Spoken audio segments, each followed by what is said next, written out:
ಸಾಯಂಕಾಲ ಆದರೆ ಸಾಕು ಏನಾದ್ರು ಮಕ್ಕಳು ಸ್ನ್ಯಾಕ್ಸ್ ಬೇಕು ಅಂತಾರೆ, ನಮಗೂ ಏನಾದ್ರು ತಿನ್ನಬೇಕು ಬಟ್ ಡಯಟಲ್ಲಿದ್ದೀವಿ, ಡೀಪ್ ಫ್ರೈ ಬೇಡ ಅನ್ನೋರು ಇದನ್ನು ಕಾರ್ನ್ ಕಟ್ಲೆಟ್ನ ಟ್ರೈ ಮಾಡ್ಬೋದು. ಕಾರ್ನ ಒಂದು ಕುದಿ ಬೇಯಿಸ್ಕೊಂಡು ಬೆಂದಿರೋಂಥ ಕಾರ್ನ ಸೋಸ್ಕೊಂಡು ಅದಕ್ಕೆ ಈರುಳ್ಳಿ, ಕ್ಯಾಪ್ಸಿಕಮ್ಮು, ಟೊಮ್ಯಾಟೊ, ತುರಿದಿರೋಂಥ ಕ್ಯಾರೆಟ್, ರುಚಿಗೆ ತಕ್ಕಷ್ಟು ಉಪ್ಪು, ಬೇಸಿಕ್ ಸ್ಪೈಸಸ್, ಖಾರದ ಪುಡಿ, ಧನಿಯಾ ಪುಡಿ, ಜೀರಾ ಪುಡಿ ಇಷ್ಟೇ. ಗರಂ ಮಸಾಲ ಎಲ್ಲ ಹಾಕಿ ಕಟ್ಲೆಟಿಗೆ ಏನು ಹಾಕೋದು ಬೇಡ.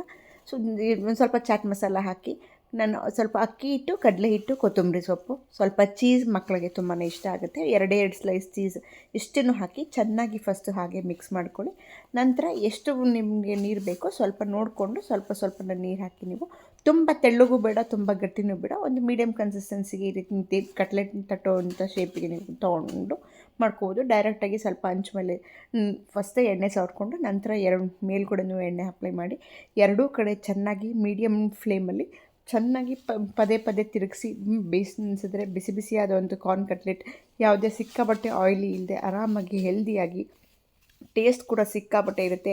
ಯಾರ್ಯಾರೆಲ್ಲ ಹೆಲ್ದಿ ರೆಸಿಪೀಸ್ ಬೋರಿಂಗ್ ಅಂತಾರೆ ಅಂಥವ್ರಿಗೆ ಖಂಡಿತ ಈ ಕಾರ್ನ್ ಕಟ್ಲೆಟ್ನ ನೀವು ಟ್ರೈ ಮಾಡಬೇಕು. ಮಕ್ಕಳಿಂದ ದೊಡ್ಡವ್ರಿಗೂ ಇಷ್ಟಪಡ್ತೀರ, ಟ್ರೈ ಮಾಡಿ ಕಮೆಂಟ್ಸಲ್ಲಿ ತಿಳಿಸಿ.